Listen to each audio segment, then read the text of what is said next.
দুদিনের বর্ণাঢ্য আওয়ামী লীগের 20তম জাতীয় কাউন্সিলের অধিবেশন শেষে শেখ হাসিনার সভাপতি এবং ওবায়দুল কাদের সাধারণ সম্পাদক নির্বাচিত হয়েছেন। আগামী নির্বাচনের জন্য আওয়ামী লীগকে তৈরি করাই নতুন কমিটির লক্ষ্য বলে জানিয়েছেন দলটির নবনির্বাচিত সাধারণ সম্পাদক ওবায়দুল কাদের। এই সময় দলের মধ্যে গুণগত পরিবর্তন আনার কথাও বলেন তিনি বলেন সবাইকে নিয়ে কাজ করবেন এবং তৃণমূল পর্যায়ে যোগাযোগ বাড়ানোর চেষ্টা করবেন। এদিকে দলকে আরেকবার ক্ষমতায় আনতে সম্মেলনে প্রধানমন্ত্রীর বক্তব্যের সূত্র ধরে বিএনপি মহাসচিব মির্জা ফখরুল ইসলাম আলমগীর বলেছেন, প্রধানমন্ত্রীর বক্তব্য গণতন্ত্রের জন্য অত্যন্ত বিপজ্জনক কথা। বিগত সময় সরকারে থাকা বিএনপির কর্মকাণ্ডের বিষয়ে সতর্ক করে প্রধানমন্ত্রী বলেছিলেন যে যারা মানি লন্ডারিং করে, মানুষ পুড়িয়ে মারে, যুদ্ধাপরাধীদের মদত দেয়, তারা যেন ক্ষমতায় আসতে না পারে। মির্জা ফখরুল বলেছেন যে এ থেকে পরিষ্কার হয়ে গেছে যে আওয়ামী লীগের লক্ষ্য কি এবং তারা কি করতে চান। এই সব কিছু নিয়ে আজকে আমাদের গণতন্ত্র এবং আমার সাথে যারা আছেন অতিথি পরিচয় করে দিচ্ছি এবং আমি আছি সামিয়া রহমান আপনাদের সাথে। আমার সাথে আছেন নুহুল আলম লেডিন, সাবেক সভাপতি মণ্ডলীর সদস্য আওয়ামী লীগ, আছেন মোস্তফা কামাল, নির্বাহী সম্পাদক কালের কণ্ঠ, এবং প্রসঙ্গক্রমে আমাদের সাথে আরও অনেকে সংযুক্ত হবেন। দর্শক তখন পরিচয় করে দিব আপনাদেরকে। আমরা আলোচনা শুরু করব এই আওয়ামী লীগের নতুন কমিটি নিয়েই কথা বলবো এবং মির্জা ফখরুলের বক্তব্য নিয়েও কথা বলবো। কিন্তু তার আগে আমি একটু সাধারণ সম্পাদকের যে বক্তব্যটা ছিল প্রেস কনফারেন্স, আমি তার সেই বক্তব্যটা একটু শুনে আসি, সেটা শুনে আবার আপনাদের কাছে আলোচনায় যাই। জীবনের সর্বশ্রেষ্ঠ স্বীকৃতি, সর্বোচ্চ স্বীকৃতি তিনি আমাকে দিয়েছেন। একদিকে রয়েছে সাম্প্রদায়িক উগ্রবাদকে আমরা পরাজিত করব, পরাভূত করব, প্রতিহত করব। আরেকটা এজেন্ডা হচ্ছে আগামী নির্বাচন, তৃণমূল পর্যায় পর্যন্ত গণসংযোগ সুদৃঢ় করব, বিস্তৃত করব এবং নির্বাচনের সমুদয় প্রস্তুতি আমরা এখন থেকে সূচনা করব। আমি নিজেকে মন্ত্রী ভাবি না, আমি ভাবি আমি দেশের কর্মী। আগে আমি রাস্তায় যেতাম, রাস্তার কাজ করতাম।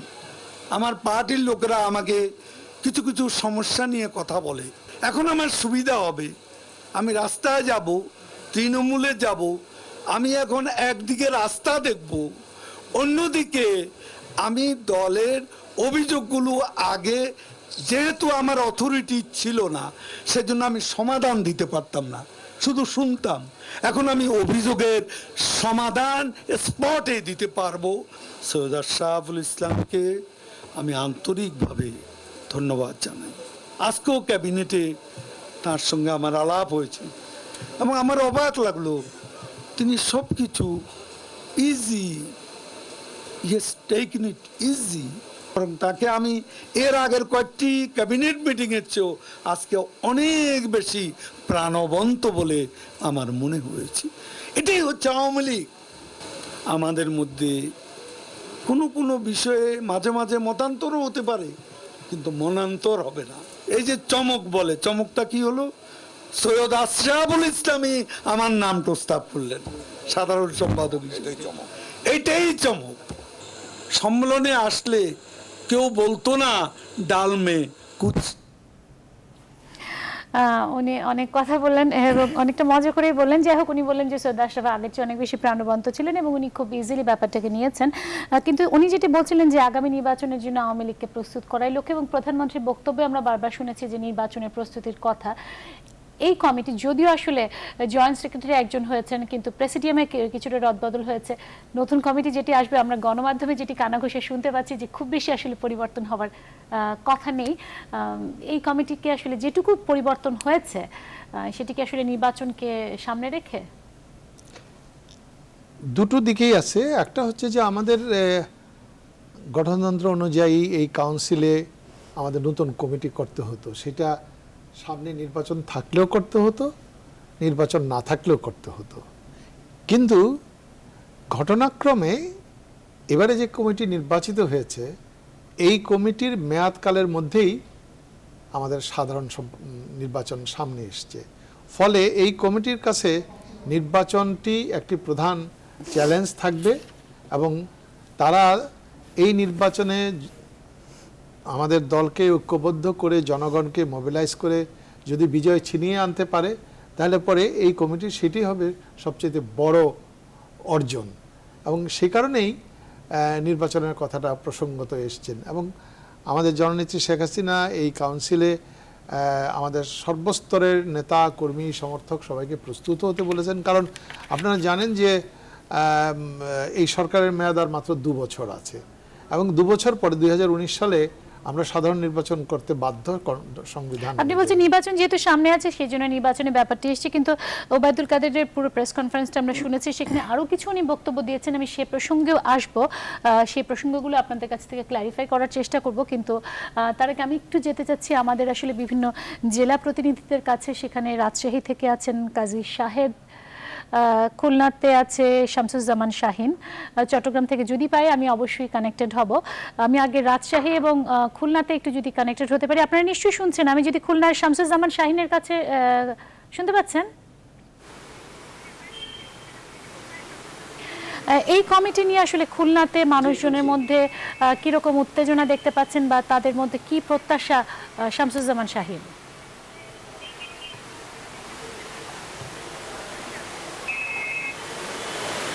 ধন্যবাদ সামিয়া। আপনি জানেন যে খুলনা বিভাগীয় জেলা শহর, বিগত দিনের আন্দোলন সংগ্রাম এবং খুলনা আওয়ামী লীগের যথেষ্ট অবদান রয়েছে। একই সঙ্গে দক্ষিণ অঞ্চলে যে উন্নয়ন যজ্ঞ চলছে তার তদারকি এবং ধারাবাহিকতা রক্ষায় কেন্দ্রীয় নেতৃত্বে খুলনা নেতাদের যুক্ত থাকাটাও কিন্তু জরুরি। এ কারণে এখানকার আওয়ামী লীগের তৃণমূল নেতাদের প্রত্যাশাই ছিল কেন্দ্রীয় কমিটিতে কমপক্ষে কয়েকটি গুরুত্বপূর্ণ পদে এখানকার নেতাদেরকে পদ দেওয়া, কিন্তু সেই ধারণাটা এখনো পর্যন্ত বাস্তবায়ন হয়নি। খুলনা জেলা থেকে, বিশেষ করে খুলনা জেলা এবং মহানগর থেকে শীর্ষ কোনো নেতৃবৃন্দকে এখনো কেন্দ্রীয় কমিটিতে স্থান দেওয়া হয়নি। আপনি জানেন আওয়ামী লীগের নতুন জাতীয় কমিটিতে যে 23 জনের নাম ঘোষণা করা হয়েছে তার মধ্যে সভাপতি মণ্ডলীর সদস্য হয়েছেন যশোর জেলা আওয়ামী লীগের সহসভাপতি পীযূষ কান্তি ভট্টাচার্য। তিনি বঙ্গবন্ধুর সময় সংসদ সদস্য ছিলেন। তিনি জেলা রাজনীতি থেকে সরাসরি সভাপতি মণ্ডলীর আসনে পদে অধিষ্ঠিত হয়েছেন। এছাড়া যুগ্ম সাধারণ সম্পাদক হয়েছেন মাহবুবুল হানিফ, আর নতুন যুগ্ম সাধারণ সম্পাদক হয়েছেন আব্দুর রহমান, যিনি 80 দশকের স্বৈরাচার বিরোধী ছাত্র আন্দোলনের নেতা ছিলেন।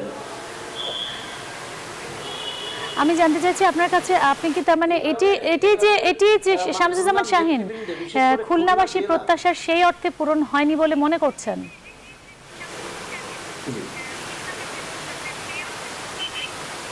জি, এই কারণে খুলনাবাসীর প্রত্যাশা সেভাবে পূরণ হয়নি, আপনি ঠিকই বলেছেন। এবং তাদের মধ্যে আমি অনেক নেতাকর্মীর সাথে কথা বলেছি, তারা ক্ষোভের সঙ্গে এটা ক্ষোভ প্রকাশ করেছেন, কিন্তু প্রকাশ্যে কেউ এখনো মন্তব্য করেননি। আমি একটু রাজশাহীতে যেতে যাচ্ছি কাজী শাহেদের কাছে। কাজী শাহেদ, কি বলবেন, রাজশাহীবাসীর প্রত্যাশা কি আসলে পূরণ হয়েছে?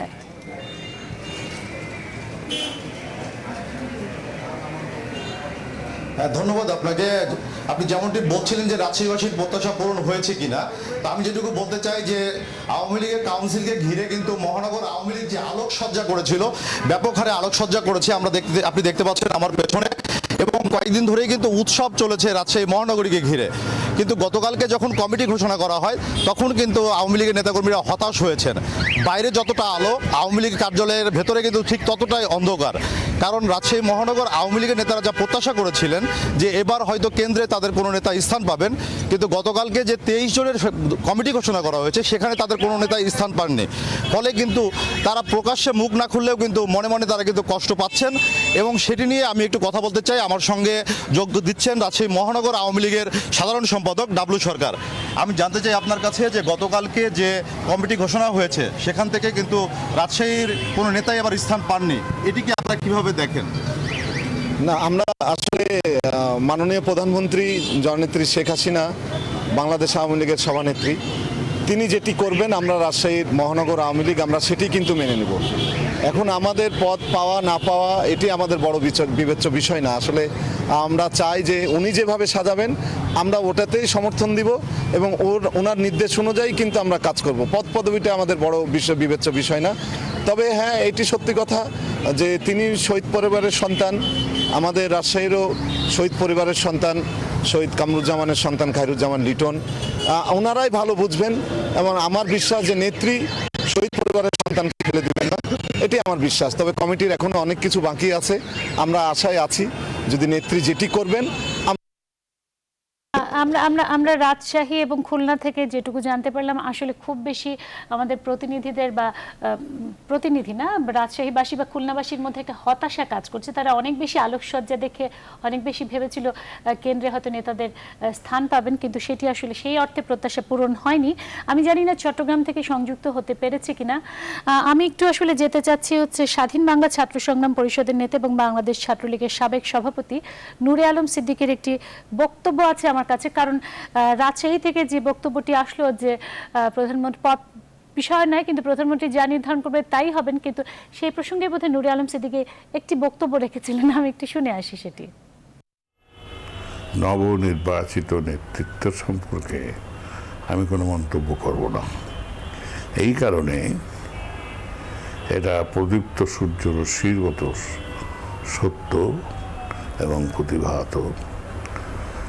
আওয়ামী লীগের সমস্ত শক্তি কেন্দ্রীভূত শেখ হাসিনার কাছে। এর মধ্যে কোন জায়গাটায় কি পরিবর্তন আসলো, কে নতুন করে কোন পদ অলঙ্কৃত করবেন, এইটা খুবই প্রতিপাদ্য বিষয় নয়। যে কোনো একটা কারণে শেখ হাসিনা সিদ্ধান্ত নেন, সেই কারণটার মধ্যে প্রধান হচ্ছে তার প্রতি আনুগত্য, তার প্রতি পরিপূর্ণভাবে নিজেকে সমর্পিত করতে না পারবে সেই বিশ্বাসটি ওনার কাছ থেকে, সেই আস্থাটি ওনার কাছ থেকে অর্জন করা সম্ভব না। আমি একটু পরে আবারও আমার খুলনা প্রতিনিধি বা রাজশাহী প্রতিনিধিদের কাছে যাব, কিন্তু নুহুল আলম লেনিন কি বলবেন এই প্রসঙ্গে? দেখুন, এখন পর্যন্ত তো পূর্ণাঙ্গ কমিটি ঘোষিত হয়নি। গতকাল কেবল 23 জনের নাম ঘোষণা করা হয়েছে। আমাদের 19 সদস্য বিশিষ্ট এখন প্রেসিডিয়াম, তার মধ্যে গতকাল প্রেসিডেন্ট সেক্রেটারি ছাড়া 14 জন প্রেসিডেন্ট সদস্যের নাম ঘোষণা করা হয়েছে। ওই পূর্ণাঙ্গ কমিটি কি আসলে খুব বেশি পরিবর্তন হতে যাচ্ছে? না, সেটা আমাকে বলতে দেন। সেইখানেও 3 জন বাকি আছে, আর জয়েন্ট জেনারেল সেক্রেটারি এই তো করা হয়েছে। মানে আমাদের দলের যে অন্যান্য কর্মকর্তা সদস্য কোনোটাই এখন পর্যন্ত ঘোষণা করা হয়নি। আমি মনে করি যে এই ব্যাপারে মন্তব্য করা যাবে তখনই যখন পূর্ণাঙ্গ কমিটি ঘোষিত হবে। কি কি পরিবর্তন হলো কি হলো না, পুরনটারই রইল কি না, তার আগে আগ বাড়িয়ে কথা বলাটা বোধহয় সঙ্গত হবে। কিন্তু যেটি আমাদের খুলনা প্রতিনিধি বলছেন বা রাজশাহী প্রতিনিধি বলছেন যে তাদের মধ্যে একটা ক্ষোভ আছে, যদিও সেটি প্রকাশ করছেন না, কিন্তু এটা চাপা একটা ক্ষোভ রয়েছে। বা যেটি আমরা সাধারণ সম্পাদকের মুখ থেকে শুনলাম যে তৃণমূল পর্যায়ে যোগাযোগ বাড়ানোর ব্যাপারটি, তৃণমূল পর্যায়ে তাহলে কি আসলে আস্থাটা তারা তৈরি করতে পারেনি, নাকি আস্থাটা নেই তাদের প্রতি? আমি তো মনে করি না এই কথা দিয়ে আস্থা আর অনাস্থার কোনো ঘটনা হয়েছে। এই একদিনের মধ্যেই সব আস্থা উড়ে গেল। গতকাল কাউন্সিলে জননেত্রী শেখ হাসিনার বক্তব্যের পরে যেই স্বতঃস্ফূর্তভাবে তার প্রতি যেই সমর্থন এবং আস্থা প্রকাশিত হয়েছে, সেইটে মানে হঠাৎ করে কুমিল্লা কি খুলনা কি অন্য কোনো জায়গা থেকে কোনো প্রতিনিধি থাকলো কি থাকলো না, তার উপরে নির্ভর করে এই আস্থা অনাস্থার ভাব। আমি তাহলে মোস্তফা কামাল আপনার কাছে জানতে চাচ্ছি। উনি বলছেন যে খুলনা বা রাজশাহী দিয়ে আসলে এটা বিচার্য নয়, কিন্তু তারা সারা দেশ থেকে আসলে সারা দেশের মানুষেরই আসলে রিপ্রেজেন্টেশন করছেন। বা নূরে আলম সিদ্দিকের যে বক্তব্যটা, সবগুলোকে কিভাবে আসলে বিশ্লেষণ করছেন আপনি? আমি একটু ভিন্ন দৃষ্টিভঙ্গি থেকে বিষয়টাকে দেখতে চাই যে এটা কোনো ক্যাবিনেট নয় যে এখানে অঞ্চল ভেদে হবে। এখানে সাংগঠনিক সম্পাদকরা কিন্তু আঞ্চলিক ভিত্তিতে 7 জন সাংগঠনিক সম্পাদক দায়িত্ব পালন করবেন, আর উপরে সাধারণ সম্পাদক, তারপরে হলো জয়েন্ট সেক্রেটারি। এটা তো নির্ধারিত 4টা মাত্র পদ। সেখানে আব্দুর রহমান সাহেবকে আনা হয়েছে। এর আগে উনি সাংগঠনিক সম্পাদক, তার আগে লাস্ট কমিটিতে উনি কেন্দ্রীয় সদস্য ছিলেন। কিন্তু ওভারঅল দায়িত্ব পালন করতে হবে এখন সাধারণ সম্পাদককে। আপনি দেখেন যে যদি আপনি 55 সালের কথা মনে করেন যে আতাউর রহমান খানের ক্যাবিনেটে বঙ্গবন্ধু মন্ত্রী ছিলেন, তখন সরওয়ার্দী সাহেব তাকে বলেছিলেন যে তুমি মন্ত্রিত্ব নিবা না সাধারণ সম্পাদক নিবা। উনি বলছেন যে সাধারণ সম্পাদক নেব, কারণ তাকে তখন আওয়ামী লীগের যে অবস্থা, তখন আরো একবারে তৃণমূলে নিয়ে যাওয়ার জন্য তার ওই পদটা দরকার ছিল। কারণ উনি 48 সাল থেকে এই উদ্যোগটা নেন, তো 49 সালে আনুষ্ঠানিকতা হলো, 48 সাল থেকেই কিন্তু এটাকে কিভাবে গড়া যায়, কাকে কাকে আনা যায়, কিভাবে মানে এই যে প্রগতিশীল অংশটি নিয়েই তো। এবং ভাসানী সাহেবও কিন্তু 48 সালে আসাম থেকে এসে তার বাড়িতে চলে গিয়েছিলেন এবং সেখানেও তার কাছে গিয়েছিলেন আমাদের কিন্তু বঙ্গবন্ধু। কিন্তু কিন্তু তৃণমূল এইটাই পর্যায়ে যদি একটা হতাশা কাজ করে, সেটি আসলে তাহলে হতাশাটা আসলে এটা একটা কমিটি দিয়ে হতাশা, সেখানে একটা কমিটি আছে আওয়ামী লীগের, এবং থানা পর্যায়ে আছে, জেলা পর্যায়ে তো আছে, কমিটি তারপরে তারাই তো ইউনিয়ন প্রতিনিধিত্ব পর্যায়ে আছে, করবে আসলে। তারা তো আছেই। এখন উপর থেকে গাইডলাইন পাওয়া, তাদের অ্যাক্সেস পাওয়া এবং তাকে এই সাধারণ সম্পাদককে একেবারে তৃণমূলে চলে যাওয়া এবং তার যোগাযোগটা বাড়ানো। আগে যেমন একটা ছিল যে আশরাফ ভাইয়ের ক্ষেত্রে অত্যন্ত সৎ, অত্যন্ত ভালো মানুষ, তাকে তার সাধারণ সম্পাদকের সময়কালে একটা উচ্চতায় চলে গিয়েছিল আওয়ামী লীগ। পাশাপাশি এইটাও সত্য যে তার অ্যাক্সেসটা খুব কম ছিল, তার কাছে যোগাযোগ, যেটা সাধারণ সম্পাদক, কারণ প্রধানমন্ত্রীর সঙ্গেও যোগাযোগ করা যায় না, সাধারণ সম্পাদকের সাথেও যোগাযোগ করা যায় না। এটা কিন্তু একটা ব্যাপক অভিযোগ ছিল নয়ন ভাই, এবং সেই যোগাযোগের জায়গাটা কিন্তু ওবায়দুল কাদেরের আছে। ওনার কাছে অ্যাক্সেসটা অনেক বেশি এবং যে কেউ ওনার সাথে কথা বলতে পারে, ওনার কাছে দেখা করতে পারে, ওনার মেসেজ দিলেও উনি রিপ্লাই করেন, ওনাকে ফোন করলেও ওনাকে পাওয়া যায়। এই অ্যাক্সেসটাই দরকার। এই প্রসঙ্গে একটু আমি আবারও খুলনা প্রতিনিধি এবং রাজশাহী প্রতিনিধিদের কাছে যেতে চাই। আমি জানি না ওনারা আমার সাথে সংযুক্ত আছেন কিনা।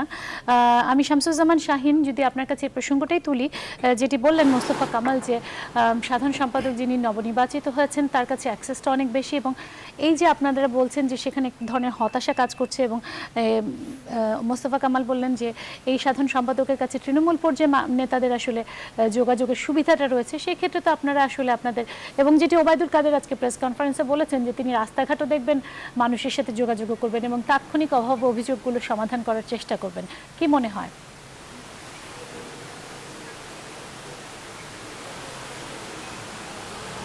জি, আপনি ঠিকই বলেছেন যে আসলেই খুলনার তৃণমূল নেতাদের সঙ্গে কেন্দ্রীয় সাধারণ সম্পাদকের একটা দূরত্ব তৈরি হয়ে আসছিল দীর্ঘদিন থেকে। সেই ক্ষেত্রে ওবায়দুল কাদের সাহেব খুলনার রাজনীতি বা খুলনার রাজনীতি নেতৃবৃন্দের সাথে এখনো ওইভাবে যোগাযোগ তৈরি হয়নি, তবে তারও অবস্থান এখানে আছে। যেহেতু আশরাফ সাহেব দীর্ঘদিন দলের সাধারণ সম্পাদক ছিলেন, সেই কারণে সঙ্গত কারণেই এখানকার দলীয় নেতাকর্মীদের সাথে তার দূরত্ব তৈরি হলেও একটা যোগাযোগ কিন্তু ছিল।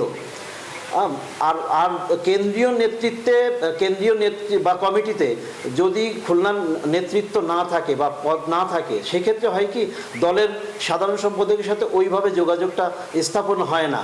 পাশাপাশি উন্নয়ন কর্মকাণ্ড, যে এখানে সাধারণ মাঠ পর্যায়ের নেতাকর্মীরা বলছেন যে এখানে পদ্মা সেতু, রামপাল বিদ্যুৎ প্লান্ট সহ এই অঞ্চলে যে রেল যোগাযোগ ব্যবস্থা, মোংলা বন্দরের উন্নয়ন, এর জন্যে কেন্দ্রীয় কমিটিতে দলগতভাবে একটা অবস্থান থাকতে হয় এবং নেতাদের পদ থাকতে হয়। এটা এই অঞ্চলের মানুষের দাবি। তাহলে হয় কি এই কাজগুলোর তদারকিটা আরও সহজ হয়। জি, আপনাকে ধন্যবাদ। আমি রাজশাহী থেকে যদি কাজী শাহিদের কাছে এই একই প্রশ্ন ছুড়ে দেই।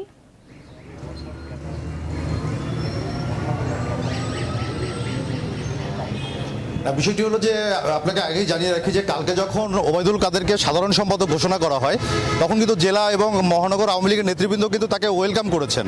তারা কিন্তু কোনো আপত্তি করেননি, কারণ ওবায়দুল কাদেরের সঙ্গে কিন্তু রাজশাহী জেলা এবং মহানগর আওয়ামী লীগ নেতৃবৃন্দের আগে থেকেই সম্পর্কটা ভালো, এবং তারা মনে করেন যে তারা একটি ডাইনামিক নেতৃত্ব পান, যে আওয়ামী লীগকে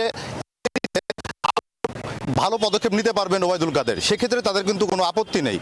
এখানে মহানগর আওয়ামী লীগের যে আপত্তিটি, সেটি হলো যে যদি এখানে সদর আসনের সংসদ সদস্য পদটিও কিন্তু অন্য দলের, এছাড়া আশেপাশের যে বিষয়গুলি আছে, রাজনৈতিক যে প্রেক্ষাপট, বিএনপিকে এখানে যদি আগামীতে ফেস করতে হয়, সেক্ষেত্রে এখানে তাদের একজন নেতা দরকার যিনি আগামীতে রাজশাহী মহানগর আওয়ামী লীগকে কেন্দ্রে নেতৃত্ব দিতে পারেন। যে কারণেই কিন্তু তারা বারবার করে বলছিলেন যে রাজশাহী মহানগরের কোনো নেতা যদি কেন্দ্রে স্থান পান, তাহলে পারে এখানে আওয়ামী লীগের আগে বাড়িতে এগিয়ে নিতে অনেকটা সুবিধা হবে। এই বিষয়টি আসলে এখানকার নেতৃবৃন্দের চাওয়া। আপনাকে অনেক ধন্যবাদ। আমি জানি না চট্টগ্রাম থেকে সংযুক্ত হতে পারবো কিনা, যেটি বলছিলেন ওনারা যে কমিটিতে যদি ওই অঞ্চলের নেতারা থাকেন, কেন্দ্রে থাকেন, তাহলে তাদের অঞ্চলের প্রবলেমগুলো শেয়ার করতে পারেন এবং বিএনপিকে মোকাবেলা করা হোক বা উন্নয়নের প্রসঙ্গ যেগুলো আসছিল সেটি তাদের জন্য সুবিধা হয়, যেটির আসলে প্রতিফলন ঘটেনি বলে তারা মনে করছেন। না, ওই যে 23 জনের ফলে ঘটেনি, কিন্তু আমি মনে করি যে গতবারের যে পূর্ণাঙ্গ কমিটি সেখানেও রাজশাহী উপযুক্ত প্রতিনিধিত্ব ছিল, এবারও সেটা থাকবে, কারণ রাজশাহীর মতো একটা বিভাগীয় সদর তাকে বাদ দিয়ে এটা হবে না। আপনি দেখবেন যে সময় মতো দিনের মধ্যে যখন ঘোষিত হবে তখন আর এই ধরনের সংশয়, সন্দেহ, এই সাময়িক হতাশা এগুলো কিছু থাকবে না। কর্মীরা সবটাই নেত্রীর প্রতি আস্থা থেকে তারা এটাকে গ্রহণ করে নেবে। আমি একটু তাহলে ওই প্রসঙ্গে চলে আসি। সাধারণ সম্পাদক যে বক্তব্যটা রেখেছেন, যে গুণগত পরিবর্তনের কথা বলেছেন, যে গুণগত পরিবর্তন হবে, আসলে কোন ধরনের গুণগত পরিবর্তন আওয়ামী লীগ আনতে যাচ্ছে? আমার নিজের ধারণা, কারণ আমি তার এই বক্তব্য ওই সময় ছিলাম না, তবে আওয়ামী লীগের গুণগত পরিবর্তন এটা একটা অব্যাহত প্রক্রিয়া, এবং এই প্রক্রিয়ার ভেতর দিয়ে আওয়ামী লীগ নিজেকে সবসময়ই যেটাকে বলা যায় নবায়িত করা, যখনই সময়ের পরিবর্তনের প্রয়োজনে নিজেকে নতুন যুগের উপযোগী করে গড়ে তোলা। এখন এটা একবিংশ শতাব্দী, আমাদের সামনে প্রধান চ্যালেঞ্জ হচ্ছে যে আমরা 2021 সালের মধ্যে বাংলাদেশকে মধ্যম আয়ের দেশে পরিণত করব।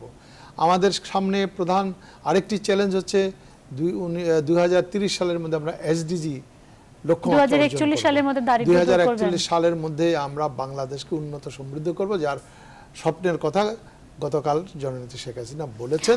আমি আসবো আপনার কাছে, এই প্রসঙ্গে আরো প্রসঙ্গ আসবো, এই বক্তব্যগুলোতে আসবো। আমার সাথে একটু ধানমন্ডিতে যুক্ত হয়েছেন আমাদের প্রতিনিধি ফখরুল ইসলাম, সেখানে একটু দেখে আসি কি হচ্ছে। ফখরুল,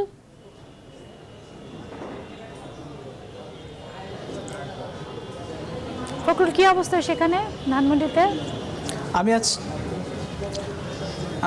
আমি আছি ধানমন্ডি 3-এর দলীয় সভানেত্রীর কার্যালয়ে। আপনি জানেন যে গতকালই বাংলাদেশ আওয়ামী লীগের 20তম কাউন্সিলে নবনির্বাচিত যে কমিটি গঠিত হয়েছে সেটির আসলে পূর্ণাঙ্গ কমিটি এখনও ঘোষিত হয়নি। সেখানে দলের সভানেত্রী মাননীয় প্রধানমন্ত্রী শেখ হাসিনাকে বিনা প্রতিদ্বন্দ্বিতায় নির্বাচিত করা হয়। এছাড়া সাধারণ সম্পাদক হিসেবে নতুন মুখ অর্থাৎ ওবায়দুল কাদেরকে নবনির্বাচিত করা হয়। এরপর কিন্তু আজকে দুপুরেই কিন্তু জনাব ওবায়দুল কাদের সংবাদ সম্মেলন করেছেন। এরপর থেকে কিন্তু এখনও এই দলীয় সভানেত্রীর কার্যালয় এখন পর্যন্ত আসেনি, তবে এখানে আসার একটি সম্ভাবনা রয়েছে। এখন পর্যন্ত আমরা যে খবর শুনেছি যে গণভবনে অর্থাৎ প্রধানমন্ত্রীর বাসভবন, সে গণভবনে সকল নেতাকর্মী সেখানে অবস্থান করছেন। সেখানে সভানেত্রী মাননীয় প্রধানমন্ত্রীকে সবাই অভিনন্দন জানাচ্ছেন এবং শুভেচ্ছা জানাচ্ছেন।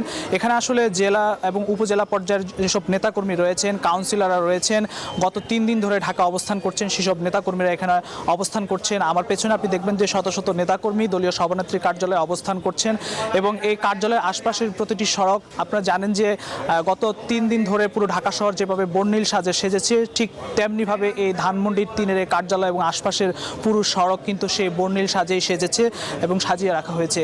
তো এখানে আসলে রাতে আমরা যতটুকু শুনেছি যে পূর্ণাঙ্গ কমিটি নিয়ে কাজ করা হচ্ছে গণভবনে, এবং সেই বিষয়ে কিছু এখনো বলা যাচ্ছে না যে কখন নাগাদ ঘোষিত হয়। যদিও দুপুরে নবনির্বাচিত সাধারণ সম্পাদক সংবাদ সম্মেলনের মাধ্যমে জানিয়েছেন যে 2-1 দিনের মধ্যেই পূর্ণাঙ্গ কমিটি ঘোষণা করা হবে, অর্থাৎ সভাপতি মণ্ডলের যে সদস্য 19 জন সভাপতি মণ্ডলের সদস্য, যুগ্ম সাধারণ সম্পাদক এবং সাংগঠনিক সম্পাদক পদে যেসব কমিটি রয়েছে সেগুলো আসলে ঘোষণা করা হবে। কখন নাগাদ ঘোষণা করা হয় সেটি আসলে সভানেত্রীর পরামর্শে সেটি, এবং সে বিষয়ে কিন্তু বৈঠক চলছে গণভবনে। তো গণভবনে আসলে মূল সেখানে সভানেত্রীকে শুভেচ্ছা জানাতে সকল নেতাকর্মী সেখানে জড়ো হয়েছেন।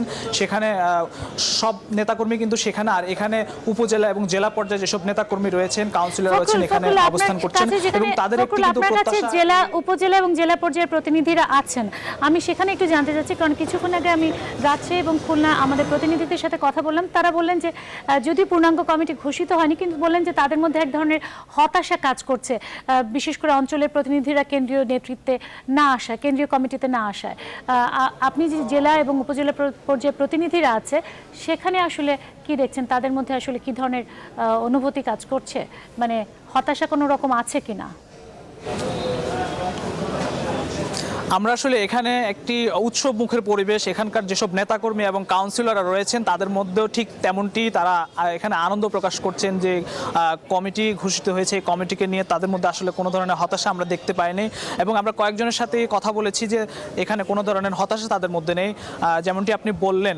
তো সেই ধরনের তারা চাচ্ছেন যে এই নতুন কমিটি এবং নতুন নবনির্বাচিত সাধারণ সম্পাদকের মাধ্যমে বাংলাদেশ আওয়ামী লীগ নতুনভাবে উজ্জীবিত হবে, এবং এই নবনির্বাচিত সাধারণ সম্পাদক আওয়ামী লীগকে নতুনভাবে উজ্জীবিত করবেন, এবং তারা আসলে আনন্দ প্রকাশ করছেন। এখানে কোনো ধরনের হতাশা আমরা দেখতে পাই না, এবং তারা বলছেন যে জেলা এবং উপজেলা পর্যায়ে ঢেলে সাজানো হবে আওয়ামী লীগকে সামনের দিনের আন্দোলন কর্মসূচিকে আরও বেগবান করার জন্য দলের। এছাড়া নির্বাচন কেন্দ্রিক যে ধরনের আন্দোলন কর্মসূচি বা যে ধরনের প্রস্তুতি রয়েছে সেই প্রস্তুতি নিতেই তারা আসলে এই ধরনের কমিটিকে তারা সাধুবাদ জানান, এবং তারা চাচ্ছেন যে ডিজিটাল প্রধানমন্ত্রী শেখ হাসিনার যে ডিজিটাল বাংলাদেশ গড়ার স্বপ্নকে তারা এই কমিটির মাধ্যমে এগিয়ে নিয়ে যাবেন, এমনটাই প্রত্যাশা এখানকার। অসংখ্য ধন্যবাদ ফখরুল, আপনাকে অসংখ্য ধন্যবাদ ফখরুল। আমি একটু আবারও যেতে যাচ্ছি খুলনা প্রতিনিধি শামসুজ্জামান শাহিন এবং রাজশাহীতে কাজী শাহেদের কাছে। শামসুজ্জামান শাহিন এবং কাজী শাহেদ, আপনারা নিশ্চয়ই শুনতে পাচ্ছেন আমাদের প্রতিনিধি ফখরুল ছিলেন ধানমন্ডিতে, এবং সেখানে জেলা এবং উপজেলা পর্যায়ের আওয়ামী লীগের প্রতিনিধিরা ছিলেন, এবং তাদের মধ্যে কোনো রকম হতাশা ফখরুল দেখতে পাননি, বরং সেখানে একটা আনন্দ উৎসব মুখর পরিবেশ বিরাজ করছে। আপনারা বলছিলেন যে সেখানে আপনাদের যেহেতু খুলনা পর্যায়ে বা রাজশাহী পর্যায়ে মানে সেই অঞ্চলকে প্রতিনিধিত্ব করার মতো আসলে কেন্দ্রীয় কমিটিতে স্থান না পায় এক ধরনের হতাশা কাজ করছে, কিন্তু ফখরুল সে ধরনের হতাশা আসলে সেখানে দেখতে পাইনি। কি বলবেন?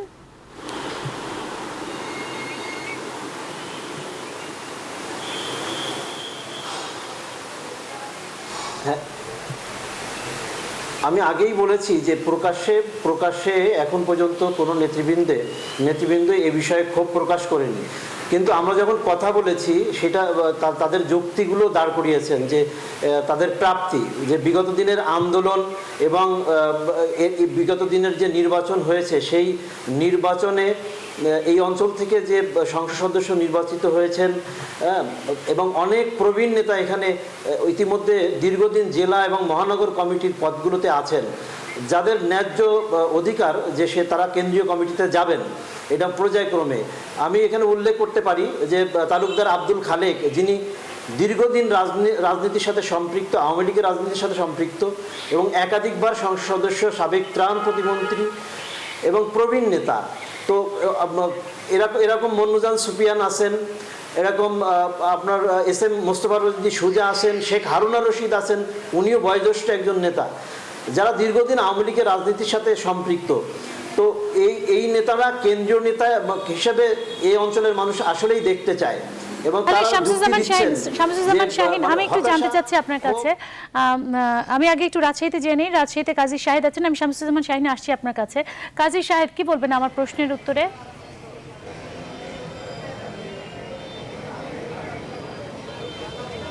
আগে যেমনটি আপনাকে একটা তথ্য দিয়ে রাখতে চাই যে শহীদ AHM কামারুজ্জামান কিন্তু একসময় বাংলাদেশ আওয়ামী লীগের সভাপতি ছিলেন। এরপরে কিন্তু রাজশাহীর কোনো নেতাই কেন্দ্রে তেমন গুরুত্বপূর্ণ পদ পাননি। গত 2 মেয়াদে কিন্তু আওয়ামী লীগের কেন্দ্রীয় কমিটির সদস্য ছিলেন সাবেক মেয়র এবং রাজশাহী মহানগর আওয়ামী লীগের সভাপতি AHM খায়রুজ্জামান লিটন। ফলে এবারের যে কাউন্সিল এবং যে অনারম্বর কাউন্সিল, তাতে কিন্তু রাজশাহীর নেতাকর্মীরা আশা করেছিলেন যে কেন্দ্রে তাদের নেতা হয়তো কোনো একটি গুরুত্বপূর্ণ পদ পাবেন। ফলে এটিকে ঘিরেই কিন্তু রাজশাহীর মানুষের একটা প্রত্যাশা ছিল যে দীর্ঘ সময় পরে হয়তো এবার তাদের যে চাহিদা যে কেন্দ্রে একজন নেতার গুরুত্বপূর্ণ পদ পাওয়া, সে কারণে কিন্তু তারা চাচ্ছিলেন। আর আমাদের সহকর্মী ফখরুল যেটি বলছিলেন যে ঢাকায় কিন্তু তারা কোনো দেখেননি, হতাশা দেখেননি। তো সেইটির যে বিষয়টি, সেটা হলো যে রাজশাহীর যারা নেতাকর্মী তারা কিন্তু অনেকেই ফিরে এসেছেন, এবং আমরা কার্যালয়ের মধ্যে এর আগে যে উৎসবমুখর পরিবেশ দেখি সেটা কিন্তু দেখিনি। সাধারণ সম্পাদক যেমন বলছিলেন যে কমিটি নিয়ে তাদের কোনো আপত্তি নেই, কিন্তু তাদের নেতা কেন্দ্রে কোনো স্থান পাননি বা রাজশাহীর কোনো নেতা যেহেতু স্থান পাননি, সে কারণে তাদের মনে একটু কষ্ট আছে। তবে এখনও যেহেতু 7টি পদ ফাঁকা আছে, সেই 7টির মধ্যে কোনো একটিতে হয়তো গুরুত্বপূর্ণ একটি পদে হয়তো তাদের নেতা স্থান পাবেন, সেই প্রত্যাশা কিন্তু তারা রেখেছেন। আমি আসবো আপনাদের কাছে। আমার সাথে একটু টেলিফোনে সংযুক্ত হয়েছেন মোফাজ্জল করিম, সাবেক সচিব এবং সাবেক রাষ্ট্রদূত। মোফাজ্জল করিম, আওয়ামী লীগের নতুন কাউন্সিল নিয়ে আমরা আসলে কথা বলছিলাম, নতুন কমিটি নিয়ে কথা বলছিলাম, এবং সেখানে আমাদের রাজশাহী এবং খুলনা থেকে প্রতিনিধিরা সংযুক্ত হয়েছিলেন এবং তারা বলছিলেন যে তাদের অঞ্চলের মানুষ আসলে কেন্দ্রে কমিটিতে স্থান না পায় এক ধরনের হতাশা কাজ করছে। যদি আমাদের এখানে প্রতিনিধি ফখরুল বলছিলেন যে তার সামনে যে জেলা এবং উপজেলা পর্যায়ের প্রতিনিধিরা আছে তারা একটা উৎসব মুখর পরিবেশে আছে। আপনি কি বলবেন মোফাজ্জল করিম? ধন্যবাদ সামিয়া। প্রথমে বলবো আমি কিন্তু এই মুহূর্তে আমি কোনো উৎসবের মধ্যেও নেই, আনন্দের মধ্যেই নেই, আমি যানজটের মধ্যে আছি, তীব্র যানজট, যে জন্যে চিরপরিচিত আটটার সময় আপনার এখানে লাইভ প্রোগ্রামে থাকা কথা ছিল। যাই হোক, তবুও হ্যালো, জি শুনছি।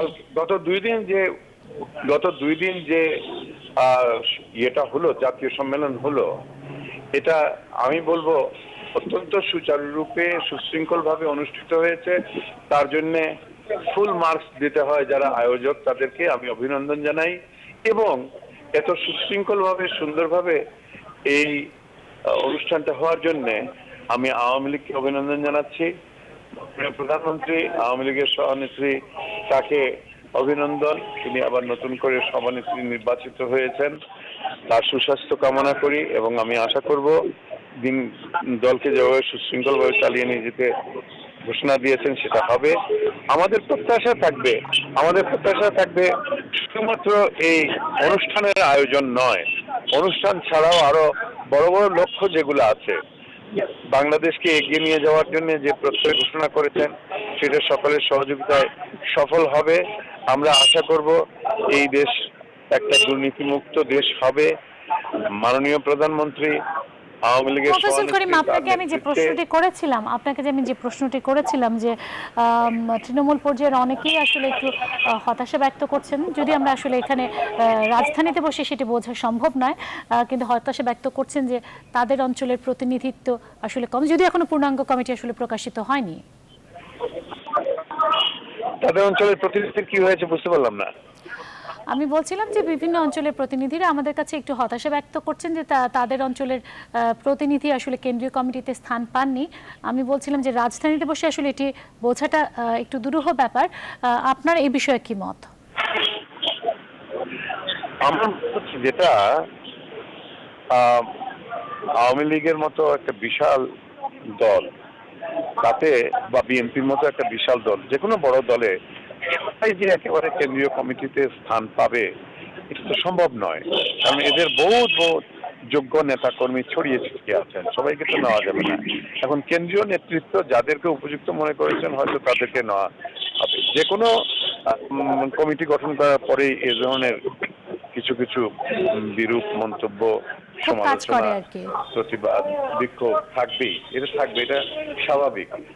আমি এইটুকু খালি বলতে পারি যে আমি আশা করব যে যারা গেছেন কমিটিতে, যারা গেছেন তারা দলের প্রত্যাশা পূরণ করবেন।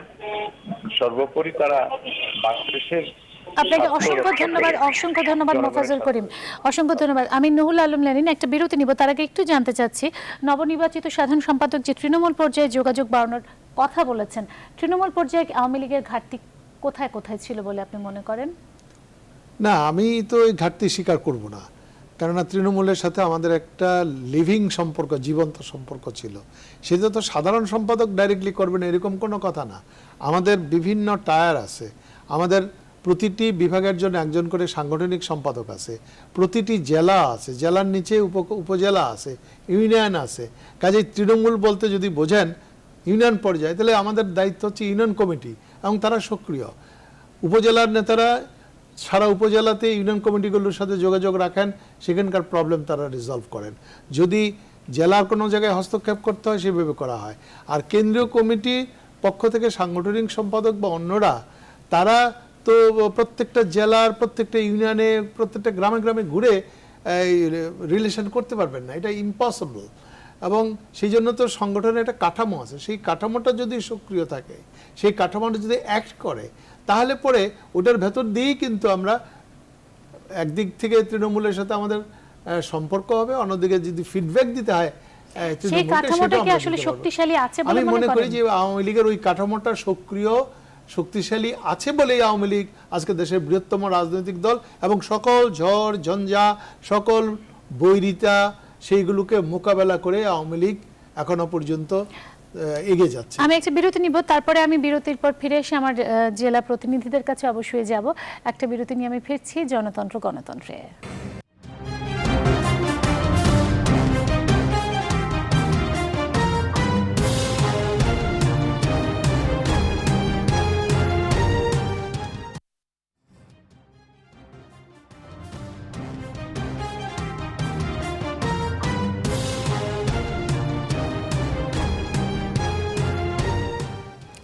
দর্শক দেখছেন জনতন্ত্র গণতন্ত্র, আমি সামিয়া রহমান আপনাদের সাথে আছি। আমি একটু চলে যেতে যাচ্ছি খুলনায় শামসুজ্জামান শাহীন এবং রাজশাহীতে কাজী শাহেদের কাছে।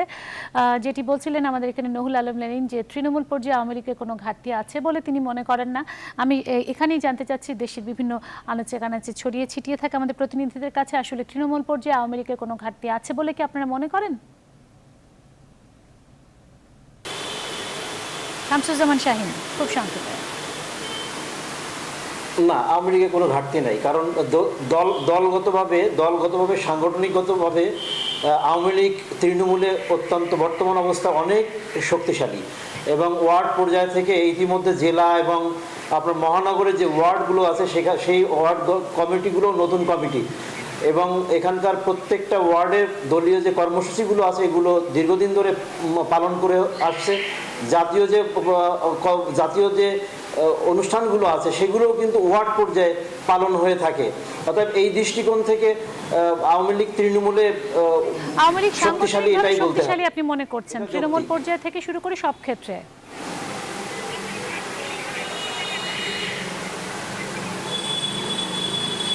জি হ্যাঁ, তৃণমূল থেকে সব ক্ষেত্রে সাংগঠনিকভাবে সাংগঠনিক দক্ষতা বা সাংগঠনিক কাঠামোটা এখানে অনেক মজবুত। তবে দলের ভেতরে বড় দল হলে যে বিভেদটা থাকে, নেতার যে বিভেদটা থাকে, এইটা কিন্তু আছে এবং এইটা কখনো মানে সুপ্তভাবে আছে, থাকলেও আছে। আবার কখনো কখনো এই দ্বন্দ্বটা দলীয় অভ্যন্তরীণ যে কোন্দলটা এটা কখনো কখনো প্রকাশ্যে আসে, আবার কখনো কখনো এইটা নিভু অবস্থায় থাকে। আপনাকে ধন্যবাদ। আমি একটু রাজশাহী থেকে কাজী শাহেদের কাছে জানতে চাচ্ছি তৃণমূল পর্যায়ে আওয়ামী লীগের ঘাটতি আছে কিনা, যেটি শামসুজ্জামান শাহীন বললেন যে মাঝে মাঝে দলীয় কোন্দল বা বিভেদটা আবার প্রকাশ্যে চলে আসে, যদিও তৃণমূল পর্যায়ে কোনো ঘাটতি নাই বলেই তিনি মনে করেন। কে বলবেন কাজী শাহেদ, খুব সংক্ষেপে? না, এখানে যে বিষয়টি আছে যে তৃণমূল আওয়ামী লীগের যে অবস্থানটি সেটি হলো যে তারা একটি ট্রায়াল মেনটেন করে চলেন। সেটি হলো যে জেলা উপজেলা এবং ইউনিয়ন পর্যায়ের যে বিষয়টি আমরা দেখেছি যে বিএনপির যখন কমিটি গঠন হয়েছে তখন কিন্তু যারা পদ পাননি তারা কিন্তু বিক্ষোভ বা বিদ্রোহ করেছে। আওয়ামী লীগে কিন্তু আজ পর্যন্ত সেই দৃষ্টান্ত কিন্তু দেখা যায়নি। পদ না পেলে তারা হয়তো মন খারাপ করেন, কিন্তু বিদ্রোহ বা বিপ্লব করার কোনো সুযোগ দেখিনি। আর ঘাটতির যে বিষয়টি আমরা দেখেছি যে এখানে মহানগরের সঙ্গে জেলার কিন্তু একটি দূরত্ব বরাবরই ছিল এবং সেটি কিন্তু এখনও আছে। ফলে এখানে যেটি হয় যে মহানগরের সঙ্গে জেলার যে কর্মসূচিগুলি থাকে সেগুলো কিন্তু আলাদা আলাদা করে পালন করা হয় এবং সেক্ষেত্রে যদি যেটি ঐক্যবদ্ধ প্রোগ্রাম সেখানেও কিন্তু আমরা দেখেছি যে আওয়ামী লীগের যে জেলা এবং মহানগরের মধ্যে কিন্তু বিভেদটি আছে। হয়তো নেতৃত্বের যে ব্যাপারটি থাকে নেতায় হয়তো মিল থাকে, কিন্তু কর্মীরাও কিন্তু একটু ডিভাইডেড হয়ে থাকেন জেলা এবং মহানগরের। এটি একটি বিষয়। আরেকটি বিষয় হলো যে জেলা এবং মহানগর আওয়ামী লীগে কিন্তু অনেকে বিতর্কিত ব্যক্তিরাও কিন্তু স্থান পেয়েছেন। আমরা কিন্তু দেখিনি যে তাদের ব্যাপারে বিদ্রোহ করতে, তারা হয়তো গোপনে বা হচ্ছে কিছুটা আড়ালে হয়তো তাদের সমালোচনা করেছেন, কিন্তু কখনো তারা প্রকাশ্যে বিদ্রোহ করেননি। এখন যে বিষয়টি ঘাটতির যে বিষয়টি বলা যেতে পারে যে সম্প্রতি মহানগর যেটি কমিটি গঠন করা হয়েছে সেখানে কিন্তু অনেকেই স্থান পেয়েছেন যারা আওয়ামী লীগের রাজনীতির সঙ্গে সম্প্রতি যোগ দিয়েছেন, এরকম ব্যক্তিরাও কিন্তু স্থান পেয়েছেন। ফলে এটি কিন্তু একটি ঘাটতি বলা যেতেই পারে। হাইব্রিড আওয়ামী লীগারদের কথা বলছেন, এটা নিয়ে অনেক রকম সমালোচনা হয় যে যারা দীর্ঘদিন ধরে রাজনীতি করে এসেছেন তারা জায়গা পান না, কিন্তু হাইব্রিড আওয়ামী লীগাররা ঢুকে যায়। কিন্তু সে প্রসঙ্গে আমি আলোচনা করবো, তার আগে আমি যেহেতু আমি শুরুতেই বলেছিলাম আমি একটু মির্জা ফখরুলের বক্তব্যটা একটু তুলে ধরতে চাই, আমার হাতে সময় খুব কম। যেটি বলেছেন তিনি প্রধানমন্ত্রীর বক্তব্য সূত্র ধরে বলেছেন যে তার বক্তব্য গণতন্ত্রের জন্য বিপজ্জনক, কারণ প্রধানমন্ত্রী বলেছেন আরেকটি দেশের উন্নয়নের জন্য আরেকটি মেয়াদে আওয়ামী লীগকে ক্ষমতায় থাকতে হবে এবং এটা দেখে উনি মনে করছেন যে আওয়ামী লীগ কী চায়, কী করতে চায় সেটা তাদের কাছে স্পষ্ট। কি বলবেন?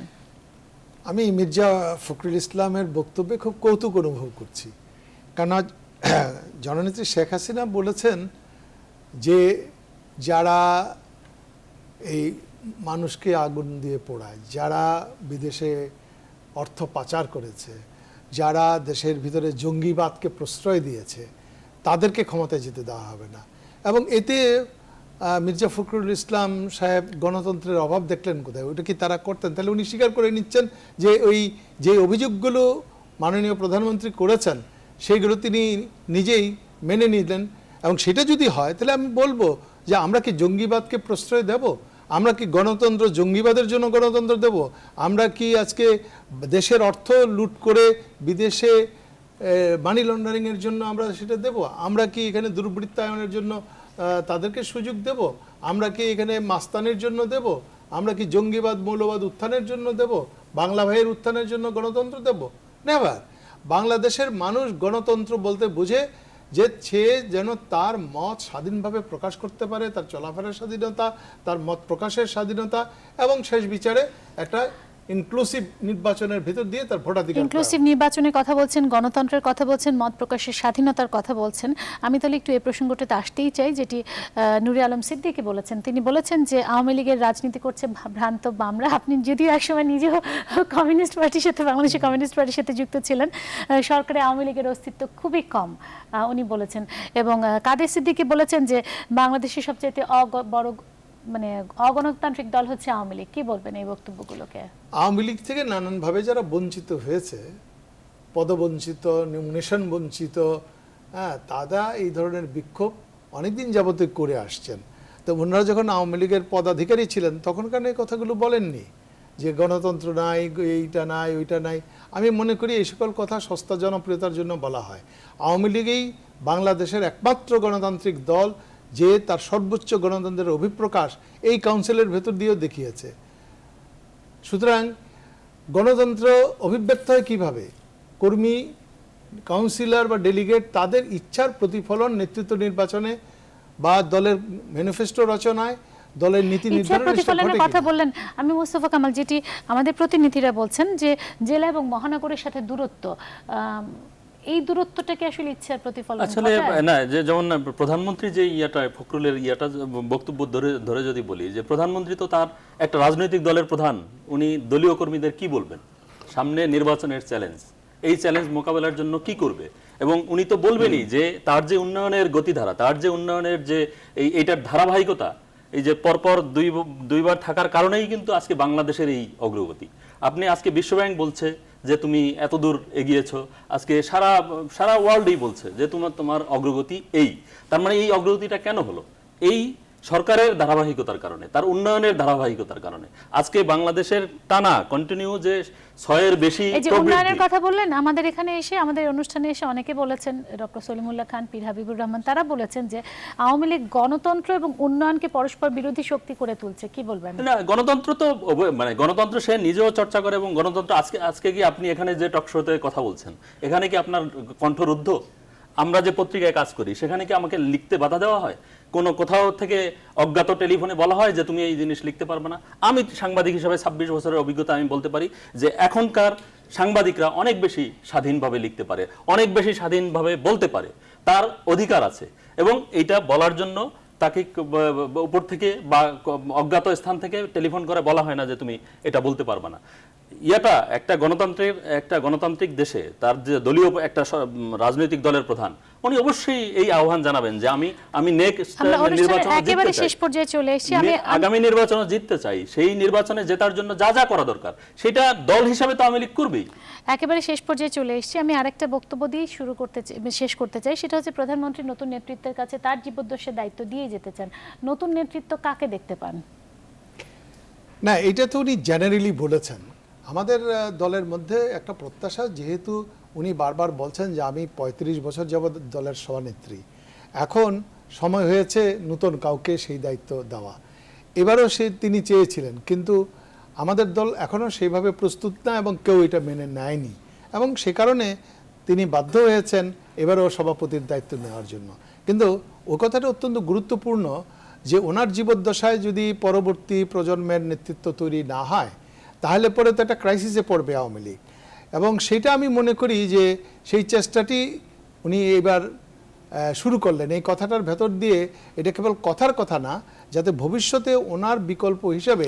নুরুল আলম লেলিন, আমি একটা বিষয় একটু জানতে চাই। সবাই বলছেন যে আওয়ামী লীগ তার ইতিহাসে সবচেয়ে মানে সুসময় কাটাচ্ছে এখন, আপনিও কি তাই মনে করেন?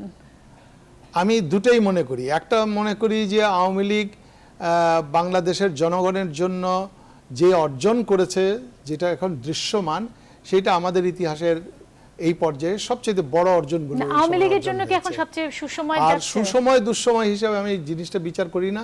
আমি মনে করি আওয়ামী লীগের জন্য একটা বড় চ্যালেঞ্জের সময় যাচ্ছে, যেই চ্যালেঞ্জটি মোকাবেলা করে আওয়ামী লীগকে 2021 সাল পর্যন্ত যে রূপকল্প দেওয়া হয়েছে সেটা যদি বাস্তবায়িত করতে পারি এবং বঙ্গবন্ধুর জন্ম শতবার্ষিকী আমরা সেই গ্রুপ বাস্তবায়নের ভেতর দিয়ে পালন করতে পারি, তাহলে পরে আমি সুসময়। আওয়ামী লীগের আলাদা কোনো সুসময় নাই। বাংলাদেশের জনগণের যদি সুসময় হয়, তারা যদি সুখী হয়, আওয়ামী লীগ সুখী। না, একটা সুসময় আমি মনে করতে পারি যে, যেমন আপনি দেখেন যে এই সময়কালে আজকে বিশ্বব্যাংকের প্রেসিডেন্ট এসে বাংলাদেশের উন্নয়নের এই প্রশংসা করছে, আমেরিকার পররাষ্ট্রমন্ত্রী এসে বাংলাদেশের প্রশংসা করছে, চীনের মানে একক কোন দেশের এত বড় উন্নয়ন, এত বড় ডোনেশন বা এত বড় সহায়তা এই যে নিয়ে এসছে, এটা একক কোন দেশ বাংলাদেশের স্বাধীনতার এটা আওয়ামী লীগের একটা এটা বড় যে এই সময়কার অর্জনগুলোকে আন্তর্জাতিকভাবে স্বীকৃতি দিয়েছে। সেই অর্থে আমি বললাম যে অন্যান্য দেশ থেকেও সহায়তাটা নিতে পেরেছে তারা। হ্যাঁ, সেই কনফিডেন্সটা বাংলাদেশ একটা বড় লিডারশিপের জায়গায় তারা। আপনাদের সবাইকে অসংখ্য ধন্যবাদ। আজকের মতো আমাকে অনুষ্ঠান শেষ করতে হচ্ছে। আজকের মতো বিদায় নিচ্ছি জনতন্ত্র গণতন্ত্র অনুষ্ঠান থেকে।